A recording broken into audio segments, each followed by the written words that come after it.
गुरुजी के चरणों में कोटि कोटि प्रणाम। गुरुजी, आपसे एक सवाल है, क्या हम परमात्मा को कभी देख सकते हैं? परमात्मा ने नमः। आपने कहा कि परमात्मा को क्या हम देख सकते हैं। परमात्मा देख सकते हो, लेकिन उन्हें देखने के लिए आपको उनके लायक पात्र बनना होगा।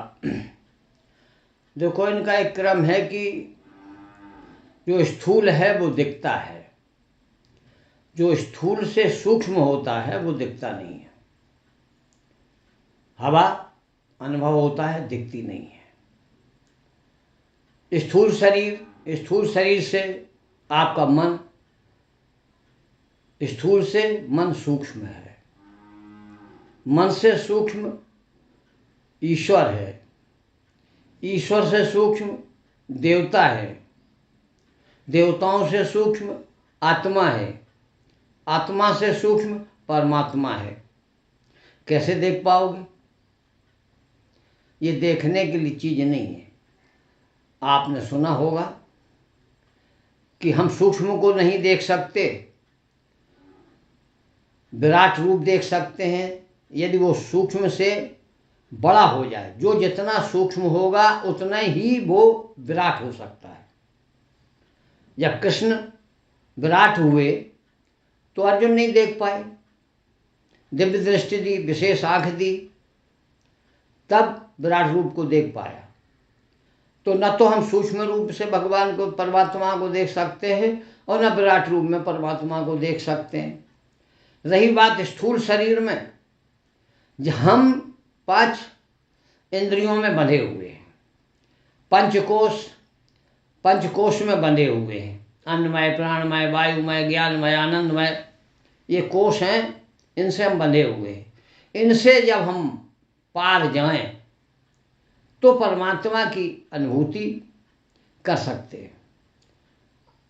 परमात्मा की अनुभूति कोई संत, कोई गुरु, कोई देवता नहीं करा सकता। परमात्मा के लायक जब तुम पात्र बन जाओगे तो परमात्मा अपनी अनुभूति स्वयं कराता है। एक अनुभव होता है, एक अनुभूति होती है। अनुभव अलग अलग हो सकते हैं। किसी को नमक कम लग रहा है, किसी को ठीक लग रहा है, किसी को ज़्यादा लग रहा है। ये अनुभव है। अनुभूति सबको एक होगी। इसी तरीके से परमात्मा और भगवान में अंतर है। भगवान में भिन्नता है। कोई कृष्ण को मानता है, कोई अल्लाह को मानता है, कोई वाहे गुरु को मानता है, कोई यहोवा को मानता है, कोई फादर को मानता है। इस तरीके से भगवान को अनेक रूपों में मानते हैं लोग। अलग अलग पंथ, अलग अलग धारणाएं, अलग अलग विचार। लेकिन परमात्मा जिसको भी अपनी अनुभूति कराएगा, फिर वहाँ न कोई पंथ होगा, न कोई भेद होगा। इसीलिए कहा गया है कि देवता अनेक हैं और परमात्मा एक है। परमात्मा की जिसे भी अनुभूति होगी, फिर वो चाहे हिंदू हो, मुस्लिम हो, सिख हो, ईसाई हो, क्रिश्चियन हो, परमात्मा सबका एक है। देवता अलग अलग हैं। देवताओं का दर्शन आपके तप साधना योग से हो सकता है, लेकिन परमात्मा का दर्शन आप कोई भी साधना, कोई भी योग, कोई भी जप, कोई भी तंत्र, कोई भी मंत्र परमात्मा की अनुभूति नहीं करा सकता। समाधान हुआ? परमात्मा जी। देखने की वस्तु नहीं है, परमात्मा जानने की वस्तु है। और जिस दिन तुम परमात्मा को जान जाओगे, परमात्मा को जानोगे कैसे? परमात्मा स्वयं तुम्हें जनाएगा।